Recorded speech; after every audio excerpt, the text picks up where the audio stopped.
నమస్తే ఫ్రెండ్స్, నేను మీ Harsha's grand mama's cooking channel నుంచి మాట్లాడుతున్నానండి. నేను ఇవాళ మీకోసం ఒక మంచి రెసిపీ తీసుకొచ్చాను.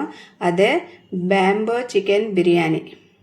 ఈ బ్యాంబో చికెన్ బిర్యానీకి కావాల్సిన ఇంగ్రీడియంట్స్ ఏంటో చూసేద్దామండి. బ్యాంబో చికెన్ బిర్యానీ కోసం ఇక్కడ నేను 1/2 kg చికెన్ తీసుకున్నానండి. 1/2 kg చికెన్ కడిగేసుకొని చక్కగా పక్కన పెట్టుకోవాలండి. ఇక్కడ నేను విత్ బోన్ చికెన్ తీసుకున్నానండి.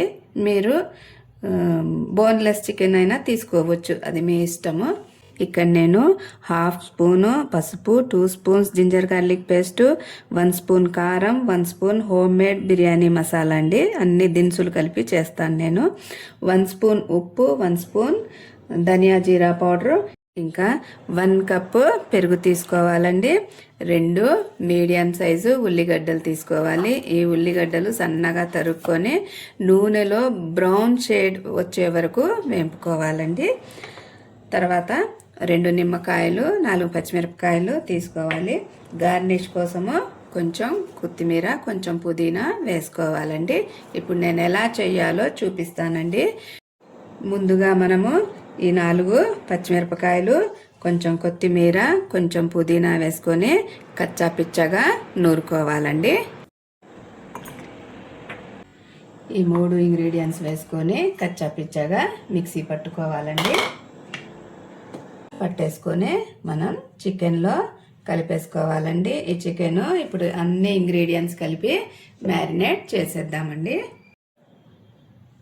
ఇప్పుడు ఈ చికెన్లో అన్ని ఇంగ్రీడియంట్స్ కలిపేసుకుందామండి.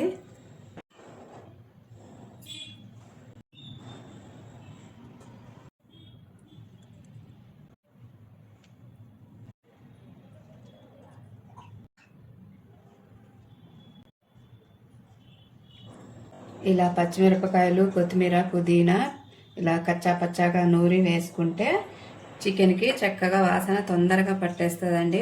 ఓసారి ట్రై చేసి చూడండి, మీరు కూడా చాలా రుచిగా ఉంటుంది.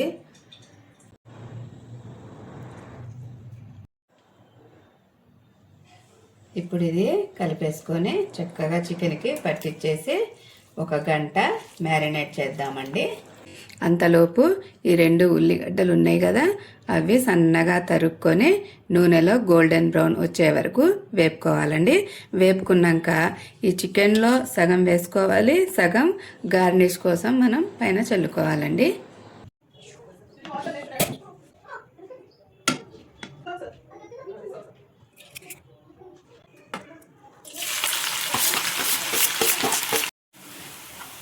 ఇలా నూనెలో బ్రౌన్ షేడ్ వచ్చే వరకు వేపుకోవాలండి.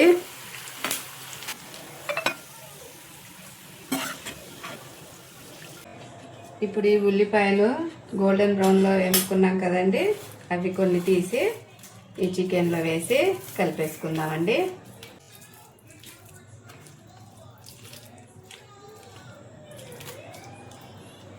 ఇట్లా కలిపేసుకొని 1 గంట మ్యారినేట్ చేసుకుందామండి.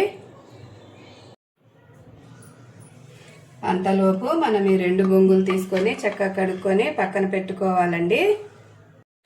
మనకు 1/2 kg బియ్యం 4 బొంగుల్లోకి వస్తుందండి. ఈ 1/2 kg బియ్యము 4 బొంగుల్లో సరిపోతాయండి. ప్రస్తుతానికి నేను సగం 2 బొంగుల్లో చూపిస్తున్నాను, అంటే 1/4 kg లెక్క చూపిస్తున్నాను. కాకపోతే 4 బొంగుల్లో చేసుకోవాలండి. నేను తర్వాత 2 బొంగులు చేస్తున్నాను. ప్రస్తుతానికి మీకు చూపించడానికి 2 బొంగుల్లో చేస్తున్నాను, అంటే 1/4 kg లెక్క చేస్తున్నానండి. కానీ మెజర్మెంట్స్ కూడా కరెక్ట్. మనం గిన్నెల్లో వండుకోవాలంటే 1/2 kg చికెన్కి 1/2 kg బియ్యం, ఇంకా 1 స్పూన్ అన్ని ఇంగ్రీడియంట్స్ అన్నీ కూడా 1 స్పూన్ వేసుకోవాలి. జింజర్ గార్లిక్ పేస్ట్ మటుకు 2 స్పూన్స్ వేసుకోవాలి. ఇప్పుడు ఈ బియ్యం మనం కడుక్కొని 10 నిమిషాలు నానబెట్టుకుందామండి. అంతలోపు మనం పొయ్యి వెలిగించుకుందామండి. చూద్దాం రండి, బయట పొయ్యి పెట్టుకుందాము. మనము బొంగులో బిర్యానీ చేసుకోవాలంటే పెద్ద మంట కావాలి కదండి. గ్యాస్ అంటే మనకు కుదరదు, గ్యాస్ మీద పెట్టుకోలేము కదా. అందుకే మంట కోసము, పెద్ద మంట కోసం పొయ్యి ఇలా అరేంజ్ చేసుకోవాలండి.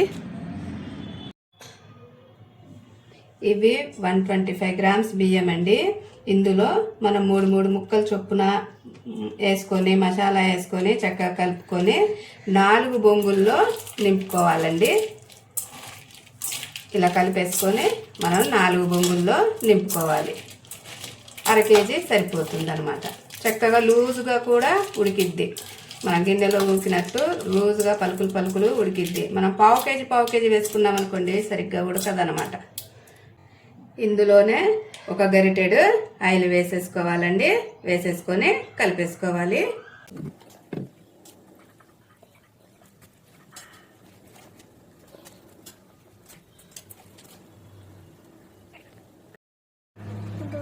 ఇప్పుడు ఈ బొంగులో నీళ్లు పోసుకోవాలండి. 1.5 గ్లాస్ నీళ్లు పోసుకోవాలి.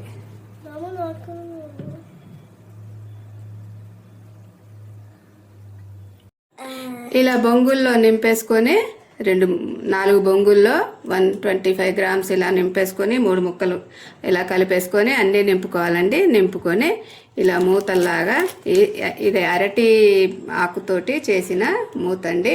అరిటాకుతోటి ఇలా మూత చేసుకొని వీటికి ఇలా మూతలు పెట్టుకోవాలండి. ఎన్ని బొంగులు చేసుకుంటే అన్ని బొంగులకి ఇలా మూత పెట్టుకోవాలి. ఇలా పొయ్యి మీద 2 బొంగులు పెట్టుకొని ఇలా కాల్చుకోవాలండి. ఇలా కాల్చుకుంటే బిర్యానీ ఉడుకుతుంది చక్కగా. తిప్పుకుంటూ కాల్చుకోవాలి. ఇలా తిప్పుకుంటూ మనము ఒక 15 మినిట్స్ ఉడికించుకోవాలండి. ఉడికించుకున్నాక అది ఉడికిపోతుంది, తర్వాత తీసేసుకోవాలి. బొంగులో చికెన్ బిర్యానీ అయిపోయిందండి. ఇక మనం సర్వ్ చేసుకొని తినడమే ఆలస్యం. చూసారా ఫ్రెండ్స్, ఎంతో రుచికరమైన బొంగులో చికెన్ బిర్యానీ చాలా టేస్టీగా ఉంటుందండి. ఓసారి మీరు కూడా ట్రై చేసి చూడండి. మీరు ఎప్పుడు Harsha's grand mama's cooking channel చూస్తూనే ఉండండి.